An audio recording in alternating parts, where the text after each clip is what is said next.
किसी ने बड़े कमाल की बात कही है कि एक दिन बरसात गिरी और कान में इतना सा कह गई कि किसी की भी गर्मी ज़्यादा दिन तक नहीं रहती, भले ही वो फिर सूरज ही क्यों न हो। एक कहानी बताने जा रही हूँ जो कि बहुत ही महत्वपूर्ण है। एक बार एक लड़का, गरीब परिवार का लड़का, गांव से आकर के शहर में सरकारी नौकरी के लिए तैयारी कर रहा था।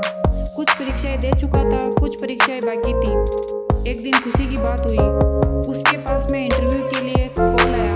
अगली सुबह उसे जाना था, दूसरे शहर में जाना था, लेकिन समस्या ये थी कि उसके पास में पैसे नहीं थे।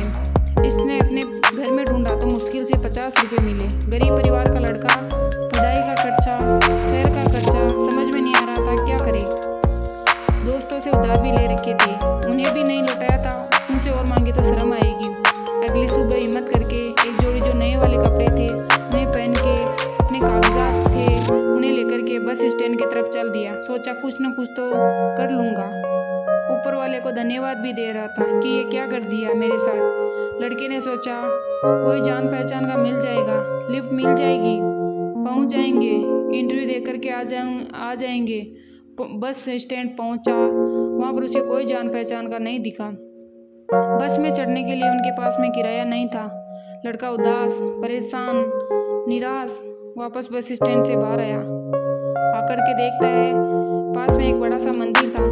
सोचा ऊपर वाले से जाकर ही मांग लेता हूँ कि क्या चाहिए, मुझसे क्या चाहिए। लड़का पहुँचता है, मंदिर की सीढ़ियाँ चढ़ता है और अंदर जाकर के प्रणाम करता है और बोलता है कि अब आप ही बचा सकते हैं, अब आप ही बचा सकते हैं इन समस्या से।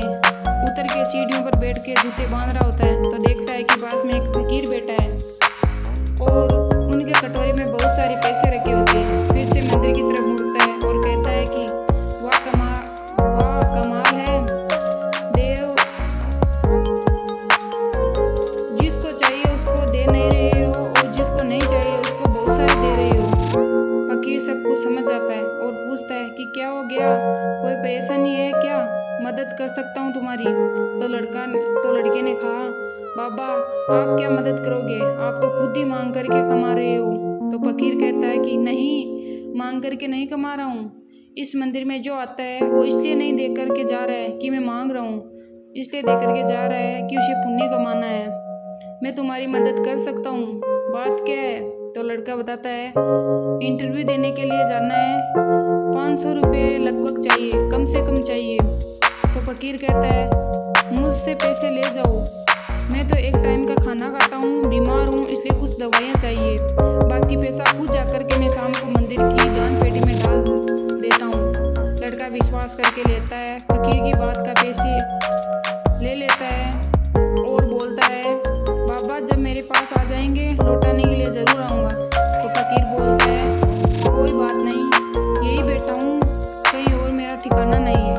लड़का जाता है, इंटरव्यू देता है, लकीली उसका सिलेक्शन हो जाता है।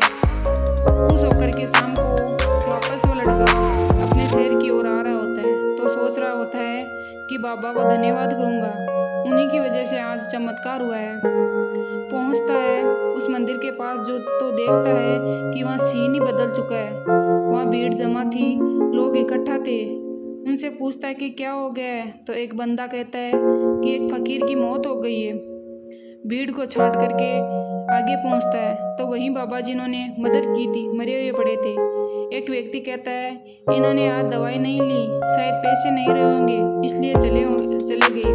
लड़का कहता है वाह ऊपर वाले, एक इंसान किसी की ज़िंदगी बनाने के लिए खुद की ज़िंदगी दाव पर लगा करके चला गया, समझ में नहीं आता कि क्या करे। वहाँ चक्कर लगाता है, भीड़ में से एक और इंसान की आवाज़ आती है भिखारी था, मर गया, अच्छा हुआ।